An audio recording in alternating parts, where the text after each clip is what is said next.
సంచలనం సృష్టించిన కృష్ణా జిల్లా నందిగామకు చెందిన యువతి పూజిత మృతి కేసులో పోలీసులు ముమ్మర దర్యాప్తు ప్రారంభించారు. ఈ ఘటనకు సంబంధించిన వివరాలను కనుగొన్న పోలీసులు ఆ దిశగా దర్యాప్తు వేగవంతం చేశారు. పూజిత ఫేస్బుక్ అకౌంట్లో చాటింగ్ ను పోలీసులు పరిశీలిస్తున్నారు. దీనికోసం ఫేస్బుక్ ప్రధాన కార్యాలయం నుంచి మొత్తం డేటాను తెప్పించుకున్నారు.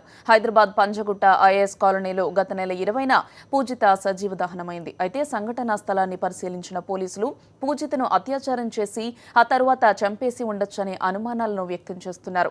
ఈ కేసుకు సంబంధించి పూజిత బాయ్ ఫ్రెండ్ ని పోలీసులు అదుపులోకి తీసుకున్నారు. పూజిత స్నేహితుడిగా చెబుతున్న అక్షయ్ బీహార్ రాష్ట్రంలోని పోలీస్ అధికారి కుమారుడు కావడం పలు అనుమానాలకు తావిస్తోందని వారు చెబుతున్నారు. బహిరంగ ప్రదేశంలో కిరోసిన్ పోసుకుని నిప్పంటించుకుని ఆత్మహత్యకు పాల్పడుతుంటే ఎవరూ గమనించకపోవడమేమిటి అని అనుమానం వ్యక్తం చేస్తున్నారు. పూజిత శరీరం పూర్తిగా కాలిపోయిన విషయం తెలిసిందే. ఆత్మహత్య చేసుకునే వ్యక్తి శరీరం ఆ స్థాయిలో తగలబడుతుందా అనేది మరో అనుమానంగా ఉంది.